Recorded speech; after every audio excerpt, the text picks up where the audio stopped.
It is now my privilege to recognize our honorary degree recipient and today's esteemed commencement speaker, Mr. James Patterson. Mr. Patterson, please come forward. I'm going to talk about you a bit. Oh, dear. University of the Pacific honors James Patterson. Internationally acclaimed author, you have created some of fiction's most memorable characters. Millions of loyal readers have made you the planet's best-selling author. Transcending age, you top adult and children's bestseller lists alike.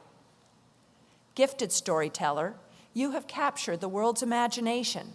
Critics praise your uncanny skill in creating living, breathing characters and seamless, lightning-fast plots.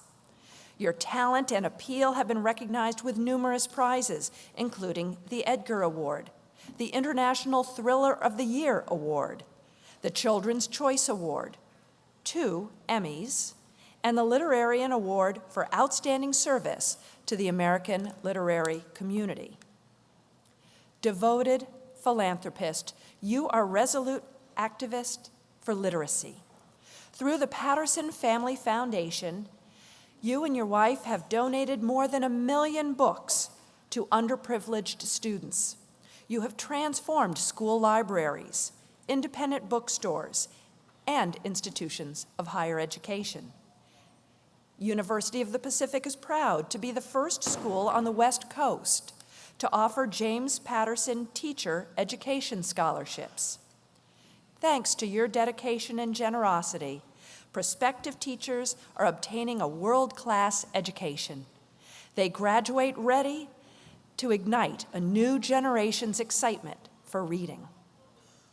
James Patterson, you exemplify Pacific's values in your creativity, passion, and profound commitment to teaching and learning. Upon recommendation of the faculty and with the approval of the Board of Regents, I am privileged to confer upon you the degree Doctor of Humane Letters, honoris causa.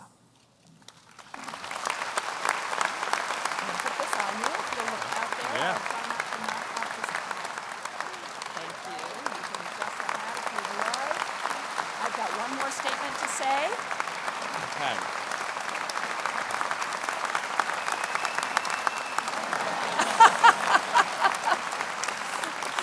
Congratulations, Dr. Patterson. Graduates, families, and friends, let's welcome again our esteemed Commencement 2017 speaker, James Patterson.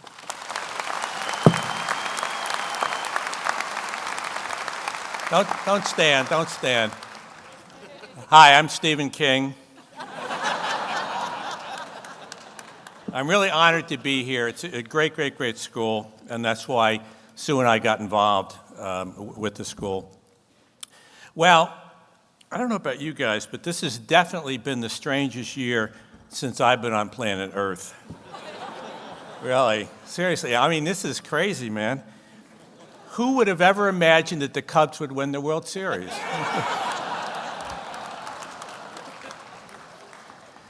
Speaking of strange, I was on a TV show, Castle, a couple of times. And on the plane out here, well, actually to L.A., I'm walking down the aisle, and this woman is pointing at me. She goes, I know you. I know you. So I stopped. I said hello, and she says, you played Patterson on Castle. All right, it's time to say goodbye to music from the Burns Tower. Bye. Breakfast burritos at the Duck, the Mile, the Columns, the Ave, the Eat Truck, the Tiger Roar. Speaking of the Tiger Roar, I have one request, which I hope you'll help me out. Can I hear that Tiger Roar really, really loud? Can I hear that? We're at a basketball. Let me hear it. All right. Thank you. I can cross that off my bucket list now. I don't ever give advice. I don't have advice. I have enough time getting through my own life. But just a few thoughts. One is to make sure you have a dream. And the second part of that is have a backup dream. you know?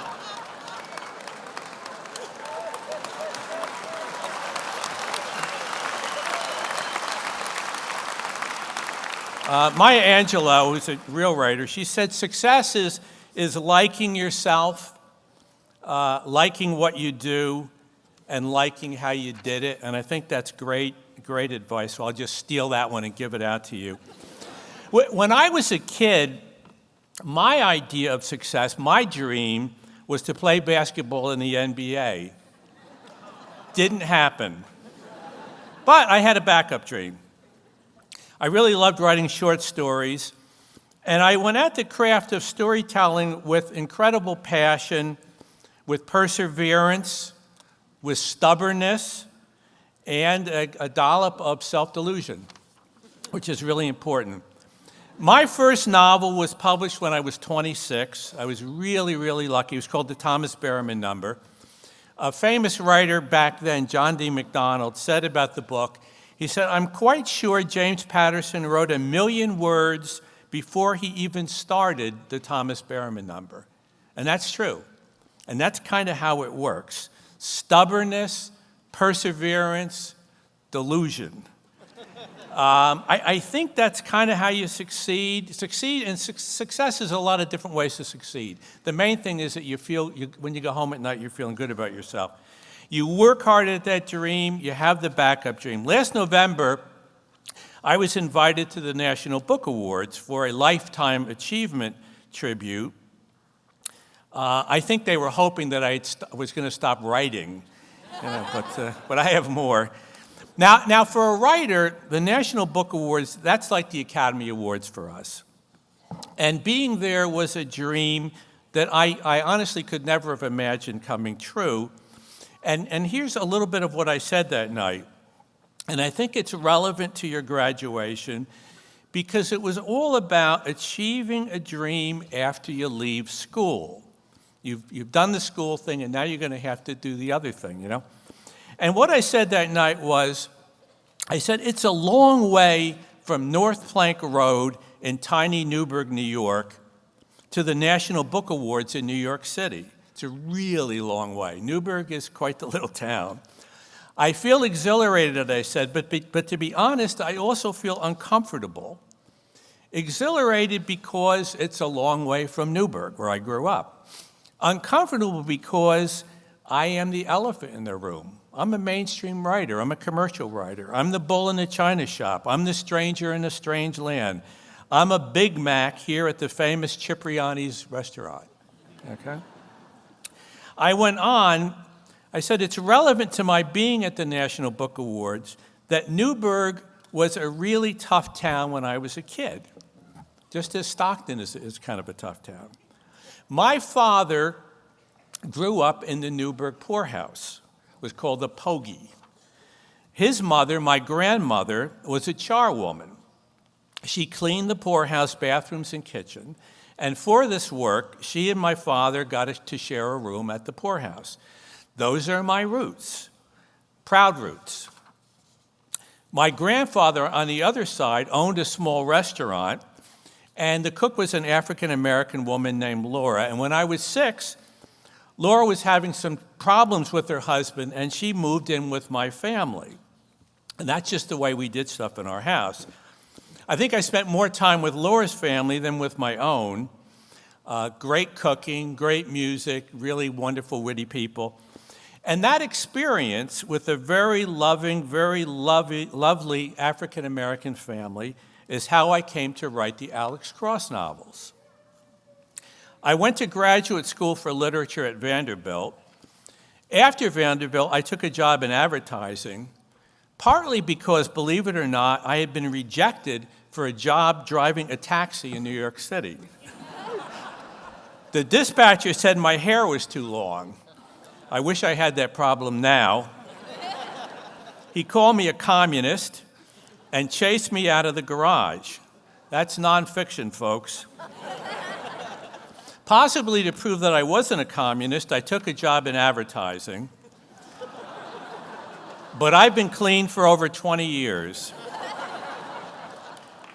When I was 25, I wrote my first novel, a mystery called The Thomas Berriman Number, as I said. It was turned down by 31 New York publishers. Perseverance, stubbornness, self-delusion. It was then published and won an Edgar as the best first mystery novel of the year. I keep a list of all the editors who turned down that first novel. Sometimes they send me books for blurbs, mostly though they're dead. Terrible thing to say.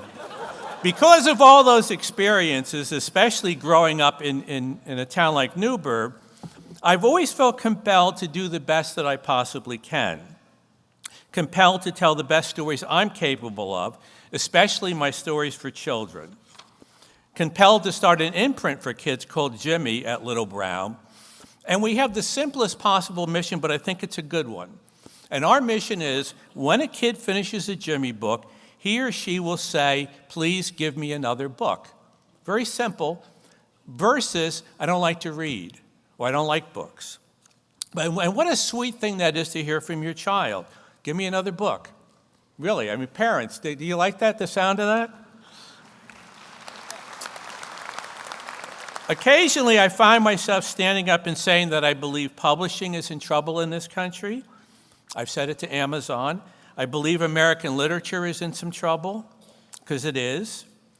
So I'm compelled to try to help independent bookstores to survive and prosper. Same thing with school libraries, which need more books. Scholastic and I, the Book Institute, we made an offer to give money to school libraries, and we got over 28,000 pleas for help in 10 days. So that's how great the need is out there. Didn't help all 28,000. As was mentioned, Sue and I have scholarships here, and it's important to note, neither of us went to Pacific. We don't even know anybody who went to Pacific, okay? But in doing our investigation, and we're in about 30 universities around the country, we found out what a great job Pacific does in turning out teachers, and that was really important to us. So that's why we're here.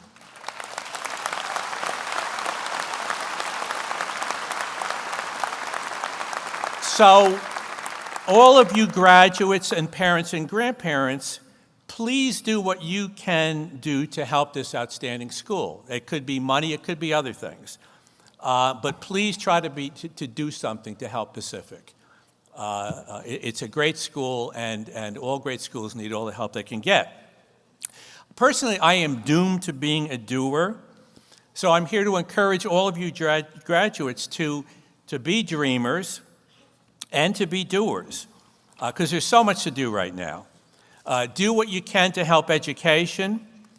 The future of this country is education. You know, the other thing, the future of the economy is education, stupid, if you can think with some imagination.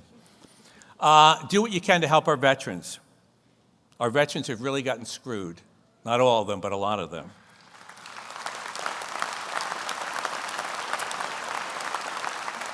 Do what you can to please help health care so that every sick person in this country gets taken care of.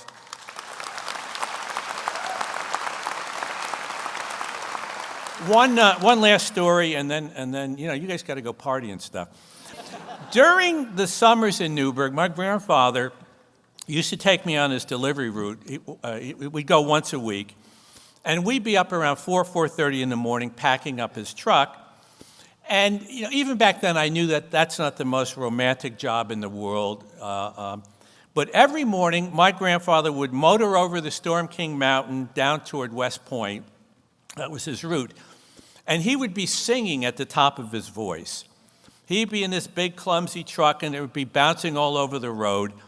And in this terrible voice, he'd sing, songs like "Oh, Susanna" or "Put Another Nickel in the Nickelodeon." The 67 people would remember that probably. And my grandfather said to me, he said, "Jim, when you grow up, I don't care if you're a truck driver like I am or president of the United States," and these days you could probably be both. I don't know, I'm just saying. And there's nothing wrong with that bit. But just remember, when you go over the mountain to work in the morning, you got to be singing. I do, and I hope all of you do as well. Thank you so much.